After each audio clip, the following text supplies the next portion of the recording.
Okay, Assalamualaikum guys. Selamat sejahtera kepada semua. Okay, first saya nak minta maaf sebab dah lama tak buat video. Hampir sebulan lebih saya dah tak buat video. Last video saya buat EPL Game Week ke-7 part 2. Itu pun dah sebulan lebih. Sekarang dah EPL Game Week ke-11. So 8, 9, 10 3 game week saya dah tak buat. Sebenarnya saya nak buat, tapi disebabkan masa tak cukup. Video saya dah record, cuma bab editing saya tak cukup, so benda tu singkat. So dekat sini saya nak buka peluang lah kepada sesiapa yang melihat video ini, dan kepada siapa yang ada bakat dalam bab editing video. Tak kisahlah sama ada guna software DaVinci ke, Adobe ke, Vegas Pro ke, everything. Saya nak minta pertolongan dan saya nak buka peluang kepada siapa yang boleh edit video. So boleh letakkan nama dekat bawah ataupun boleh hubungi saya dekat nombor 016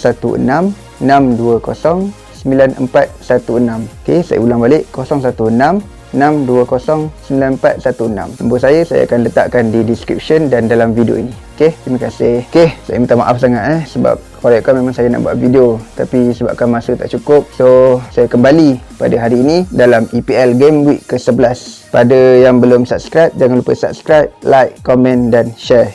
Okay, so disebabkan masa yang agak singkat, saya tak cukup masa, saya buat kerja seorang, edit apa semua, so saya terpaksa buat satu video, dan satu video itu saya akan pilih dalam 10 game, saya akan pilih 5 game yang terbaik untuk diulaskan. Okay, untuk game week ke-11 ni saya nak sembang 6 game tambahan satu. Yang pertama adalah match Southampton versus Aston Villa, yang kedua match Manchester United versus Manchester City, dan yang ketiga match Brentford versus Norwich City, yang keempat match Chelsea versus Burnley, yang kelima match Everton versus Tottenham Hotspur, dan yang keenam match West Ham United versus Liverpool. Okey, itu jangan buang masa, kita pergi kepada match yang pertama. Okey, match yang pertama antara Southampton versus Aston Villa, yang dimenangi oleh Southampton dengan 1-0 dengan sengit. Kenapa saya cakap sengit? Sebab satu perkara, player-player di Aston Villa boleh dikatakan kesemuanya mempunyai pace yang tersendiri.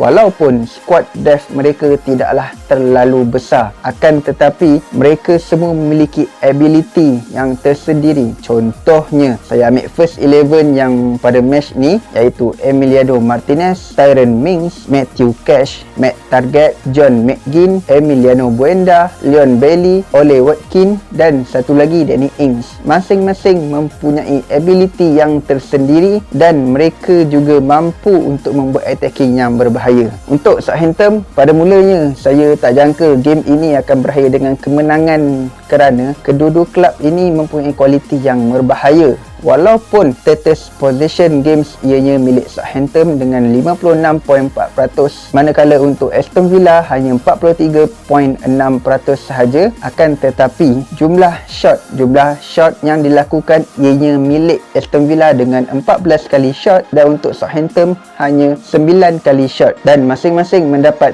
3 kali on target. Nampak tak? Dekat sini sahaja dah membuktikan hampir 11 pemain Aston Villa, 11 ataupun 10 pemain lah, tolak goalkeeper, 10 pemain Aston Villa mampu untuk membuat serangan yang berbahaya, dan mereka mempunyai pace yang tersendiri. Dua kelab ini saya boleh considerkan kelab yang middle club. Dia bukannya bawah kelab, tapi dia middle club, sebab kedua-duanya ada player yang berpengalaman dan berprestasi tinggi. Maksudnya kualiti yang diorang ada tu boleh digilap lagi.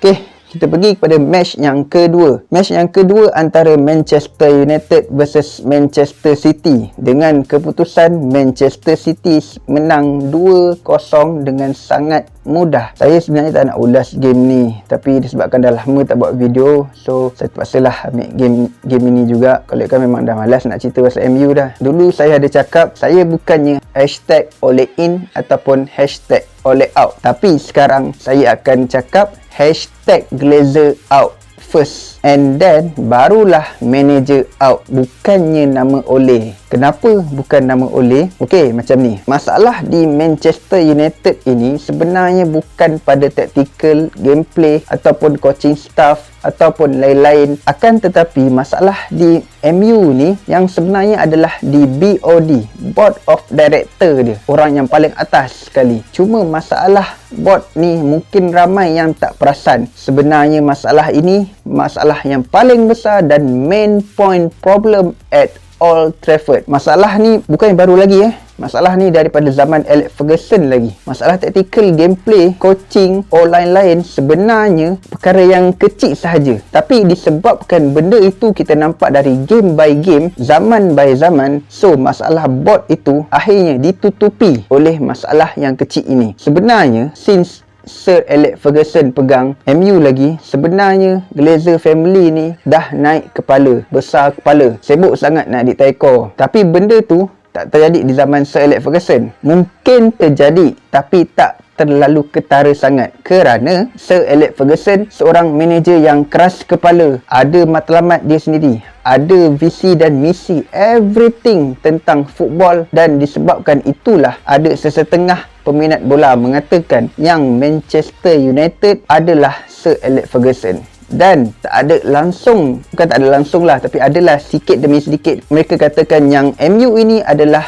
Glazer family. Tapi jumlahnya minoriti lah banding dengan Manchester United adalah Sir Alex Ferguson. Contohnya, saya bagi sikit lagi untuk korang semua faham. Contohnya adalah David Beckham, seorang player legend Manchester United yang berbakat dan hebat, player England. Akan tetapi ada satu part tu dia buat taik dekat Alex Ferguson. So Alex Ferguson, apa lagi kau buat taik dengan aku jual kau, aku sack kau, aku tak perlukan kau dekat sini lagi. Senang cerita, kalau kau tak ada disiplin dalam permainan, training, kau berambus dari sini. Tetapi Glazer family ni dia nak lagi David Beckham ni main lagi, nak dia main lagi, padahal dah terang lagi bersuluh dia memang buat taik, tak ada disiplin. Tetapi atas dasar apa yang Glazer family ni nakkan dia lagi? Bukan atas dasar football ataupun sukan, tetapi atas dasar business and marketing only for Glazer family sahaja, not for Manchester United. Kalau korang semua perasan, cerita pasal David Beckham ni sebenarnya ramai yang tak tahu lebih mendalam. Kalau korang baca dari sumber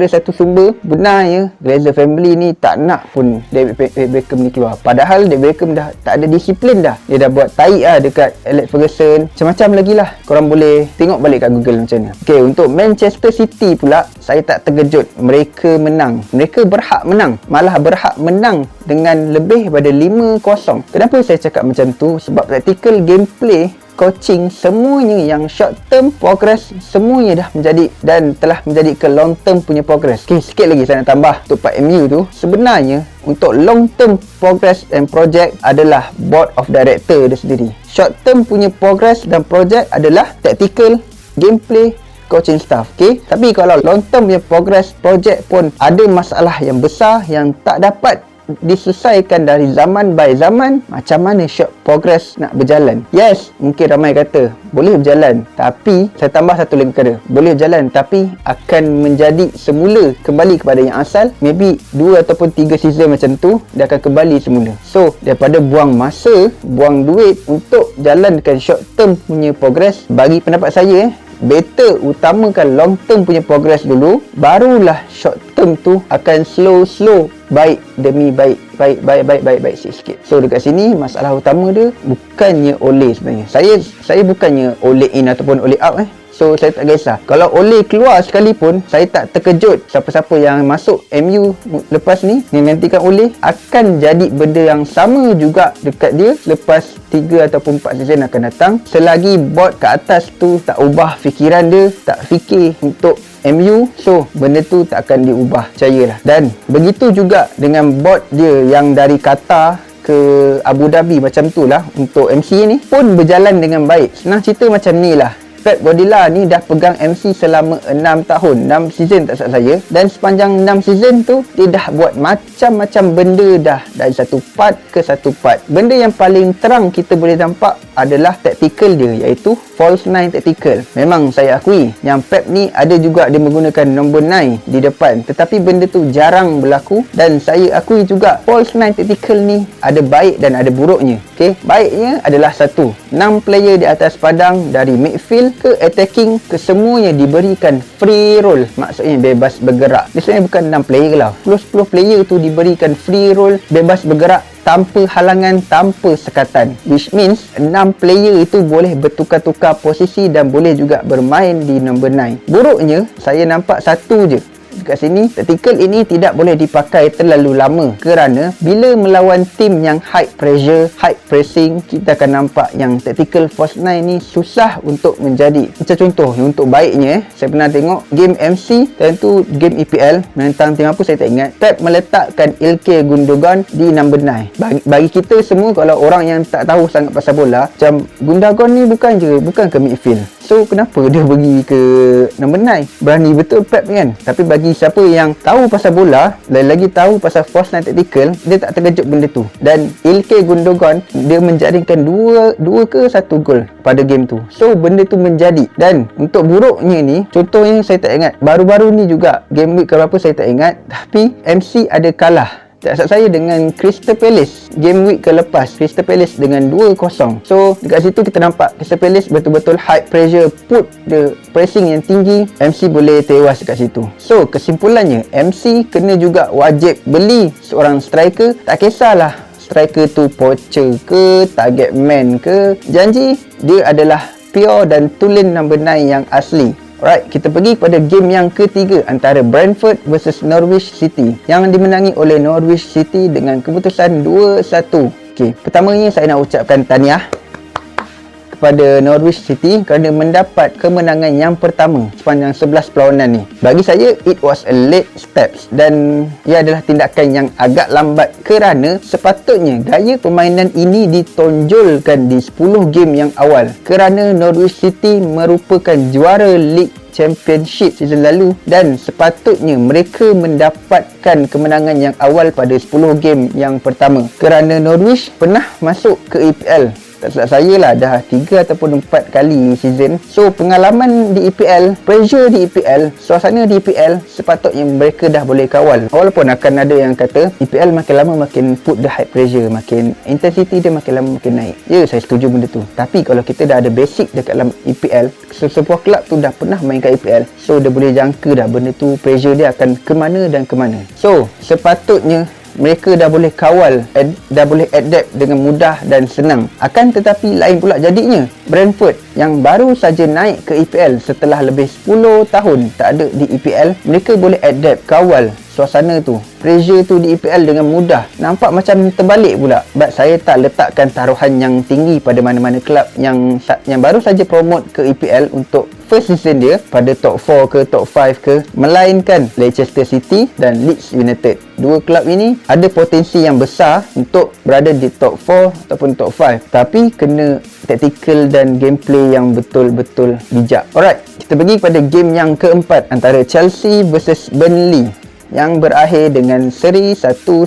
Sebenarnya saya agak terkejut lah dengan keputusan seri ini kerana Chelsea meletakkan first 11 diorang kecuali Ross Barkley dan Callum Hudson-Odoi. Yang lain semuanya first 11. Seri lagi bagus daripada kalah. Betul, saya setuju dengan statement yang macam tu. Akan tetapi Chelsea sepatutnya boleh menang dengan jumlah yang lebih besar dari 3 jaringan. Akan tetapi tugas Chelsea untuk menewaskan Nick Pope, Matthew Longton, Charlie Taylor, James Tarkowski dan Ben Mee bukanlah satu perkara yang mudah, terutamanya adalah Nick Pope. Satu statistik yang bagi saya memang agak menarik untuk Nick Pope ni, player Burnley, home ground, iaitu player England juga. Sepanjang 11 game ini, dia berjaya melakukan 33 kali save dan satu jumlah yang besar dan jelas kualiti yang ada pada dia sememangnya mahal dan bernilai. Okey, kita pergi kepada game yang kelima antara Everton versus Tottenham Hotspur yang berkesudahan seri tanpa jaringan dengan sengit, epik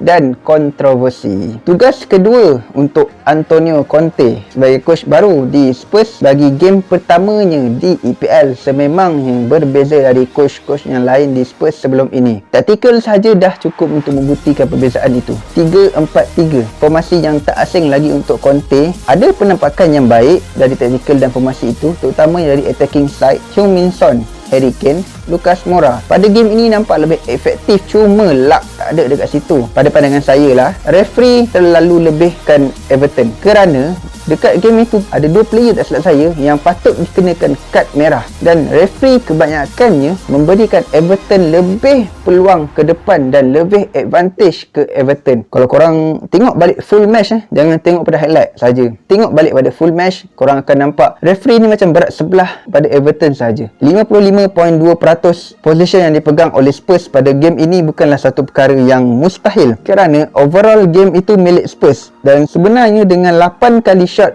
tapi malang tiada on target dihasilkan. Everton membuat 12 kali shot dan 2 on target. Jelas dekat sini ketiadaan Dominic Calvert-Lewin amatlah terasa dan agak merencatkan gameplay serangan yang cuba ditampilkan oleh Rafa Benitez sendiri. Demarai Gray merupakan orang penting untuk skuad Rafa Benitez setelah kehilangan Dominic Calvert-Lewin. Tak silap saya dia lama jugalah Calvert-Lewin ni injured, dan Demarai Gray bukannya seorang player yang bernumber 9, bernumber 9 yang pure asli dan tulen. Dia adalah player winger ataupun number 10. Kan tetapi Rafa Benitez terpaksa menggunakan hikmat dia di number 9. Kadang-kadang kalau korang tengok, Rafa Benitez pernah juga menggunakan Josh Solomon Rondon ataupun Richarlison. Richarlison baru saja baik. So Demarai Gray diletakkan kepercayaan sepenuhnya kepada dia. Okey, game yang ke-6 untuk video ini, untuk game week ke-11 antara West Ham United versus Liverpool, yang berkesudahan West Ham United menang 3-2 dengan sengit dan hebat. Salam takziah juga untuk Liverpool kerana mendapat kekalahan yang pertama setelah 10 game berturut-turut tiada kekalahan yang dicatatkan. Sabarlah